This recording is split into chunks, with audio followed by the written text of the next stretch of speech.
ପିଲାମାନେ ଆଗରୁ ଆମେ ତିନି ପଦ ପଢିଥିଲେ ନା ନାହିଁ? ଏବେ ପରେ ଆମେ ଆଉ ତିନି ପଦ ପଢିବା ହେଲା। ହିମେ କାର୍ତ୍ତିକ ମାର୍ଗଶିର ରାତିରେ ପଡଇ ଶିଶିର। ହଁ ଯୋଉ ହେମନ୍ତ ଋତୁ ଆମର ହେମନ୍ତ ଋତୁରେ ଆମର ଦିଟା ମାସ ଆମେ ପଡେ। କଣ ହେଲା?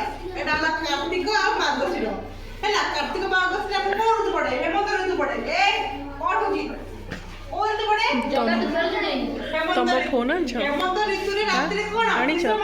मोर आ गोटे जो करथिली वीडियो सेटा टे पठेबो तम फोन के मार्गशीर हैला से मासे हम रात्रि को पड़े कोहड़ी पड़े।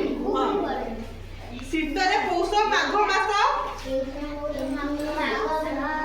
ए बोलो तमर कोन होची कोन होची हैं बोला होची रेडी बोलो शीतरे पौष माघ मास देहरे नख शीत मास। हां हमर कोन एबे जो श्याम एबे को तू की कहबो कोन देबे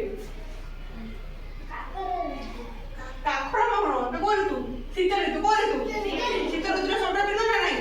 हां सेही ए जो शीत ऋतु हमर कोन पौष और माघ मास रे हमर कोन तो हुए शीत ऋतु। हां शीत ऋतु रे हमर देहरे नख शीत मास माने कोन स्वेटर हो साल हो हां कमर हो ए सब हम कोन शीत ऋतु रे व्यवहार करू हैला।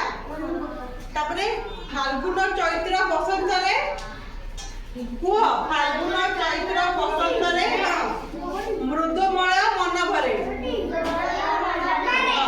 फाल्गुन चैत्र माने हम जो लास्ट जे मास होला फाल्गुन और चैत्र से मास रे हमर कोन को ऋतु रे पड़े बसंत ऋतु रे पड़े। आ से ऋतु रे कोन हुए मृदुमय मन भरे माने कोन हल्का हल्का पवन धीरे ऋतुटा भल लागे अधिक खरा होए नि वर्षा होए नि छाई छाई होए आ कोन हल्का हल्का पवन मारे को ऋतु रे हुए की कहबो को ऋतु बसंत ऋतु। बसंत ऋतु रे कोन दिना मास पड़े फाल्गुन और चैत्र ए दिना हला शेष मास आ एटा हला बसंत हला हमर कोन शेष ऋतु हला। एटा कष्ट हबो गीतटा मन रखिएको पढले मन रहइबो हला। तमे पढले आउरे पछे दियो हला।